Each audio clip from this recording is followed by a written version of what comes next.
On nous répète depuis l'enfance que l'essentiel, c'est d'avoir de bonnes intentions.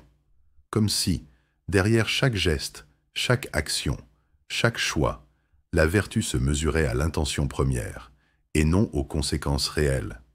Mais qu'arrive-t-il lorsque ces intentions, pourtant sincères, deviennent une arme invisible de contrôle, une cage dorée où l'on s'enferme volontairement, croyant agir pour le bien? Et si les pires catastrophes n'étaient pas déclenchées par la haine, mais par l'obsession de faire le bien? Imagine un monde où chaque individu, persuadé de ses bonnes intentions, impose à l'autre sa vision du bonheur. Une mère qui veut protéger son enfant finit par étouffer son autonomie. Un gouvernement qui veut sécuriser ses citoyens met en place des lois qui grignotent leur liberté. Un ami qui ne veut que ton bien se transforme en geôlier psychologique. Le vernis est noble, le discours rassurant, mais derrière lui se cache une tyrannie douce, une domination masquée sous le sourire bienveillant. L'histoire regorge d'exemples terrifiants. Les plus grands totalitarismes n'ont jamais commencé par des slogans de haine brute, mais par la promesse d'un avenir radieux. Nous faisons cela pour le peuple, pour la justice, pour la paix. Et c'est précisément ce discours enrobé de bonnes intentions qui rendait la manipulation si efficace, parce que l'être humain, dans sa soif de sécurité et de certitude, préfère souvent se soumettre à un bien imposé plutôt que d'affronter le chaos de sa propre liberté. Les chaînes les plus dangereuses ne sont pas celles qu'on nous force à porter, mais celles que l'on accepte soi-même, persuadé qu'elles nous protègent. C'est la main douce qui guide, la voix qui rassure, le sourire qui convainc, alors même qu'en arrière-plan, notre autonomie se dissout. Voilà le piège de la bonne intention. Elle neutralise notre vigilance. Elle nous pousse à dire oui, à céder, à nous laisser porter, car comment refuser quelque chose qui part d'un bon sentiment? Mais l'intention, si noble soit-elle, n'est jamais un gage de vérité. Elle peut être mal informée, égoïste ou tout simplement aveugle. Aider quelqu'un sans comprendre sa situation réelle peut l'enfermer encore plus. Sauver un proche d'une difficulté, sans le laisser l'affronter, c'est lui voler l'opportunité de grandir. Vouloir imposer le bien, c'est, au fond, refuser la liberté de l'autre à choisir, à se tromper, à tracer son propre chemin. La subtilité du piège, c'est qu'il se dissimule sous une façade moralement irréprochable.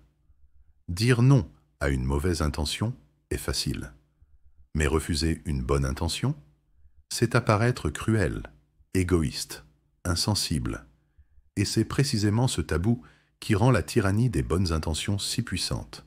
Elle désarme la résistance avant même qu'elle ne s'organise. Prenons un exemple quotidien. Vous voulez aider un ami en lui donnant des conseils pour sa vie. Mais derrière cette aide, n'y a-t-il pas un désir caché de le modeler à votre image, de lui imposer vos valeurs? Vos bonnes intentions deviennent une forme de colonisation intérieure, une intrusion dans son espace vital, ou encore dans le monde politique. Les discours sécuritaires sont toujours enveloppés de la même promesse. Nous faisons cela pour votre bien, pour votre sécurité. Mais à force de céder à cette logique, chaque loi protectrice devient une pierre de plus dans le mur qui enferme nos libertés. Ce n'est pas la tyrannie violente qui s'installe, mais une tyrannie subtile, douce, anesthésiante. Et au niveau collectif, cette logique devient encore plus perverse. Les mouvements qui naissent d'une bonne intention, sauver la planète, protéger les plus faibles, créer l'égalité, peuvent dériver en systèmes de contrôle impitoyables. Car la bonne intention ne protège pas de l'idéologie, elle la nourrit. Plus l'intention est noble, plus elle justifie l'usage de moyens extrêmes. Alors, que faire? Devons-nous cesser toute action bienveillante par peur de cette dérive? Bien sûr que non, mais il est urgent de réapprendre à questionner nos intentions, à les dépouiller de leur masque rassurant. La vraie vertu ne réside pas dans l'intention proclamée, mais dans la lucidité des conséquences. Aider, Oui, mais en laissant l'autre libre. Protéger, oui, mais sans enfermer. Vouloir le bien, oui, mais en acceptant que le bien ne soit jamais universel ni imposable. Car au fond, le véritable poison des bonnes intentions, c'est qu'elles nous dispensent de la réflexion critique. Elles nous font croire qu'il suffit de vouloir le bien pour l'atteindre. Or, l'histoire nous enseigne que c'est souvent par ce chemin-là que les sociétés sombrent. Le chemin de l'enfer est pavé de bonnes intentions, dit l'adage. Mais il serait plus juste encore de dire, l'enfer, c'est ce bien imposé qui, au nom de sa pureté, refuse toute contestation.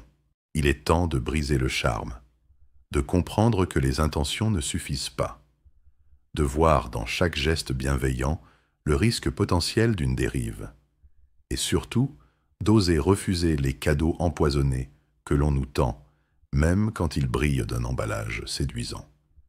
Car la liberté ne s'éteint pas sous le choc d'une attaque brutale, mais sous l'étouffement lent d'une tendresse envahissante.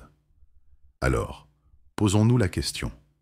Derrière chaque bonne intention, y a-t-il une véritable volonté de respect et de liberté, ou simplement une nouvelle forme de contrôle?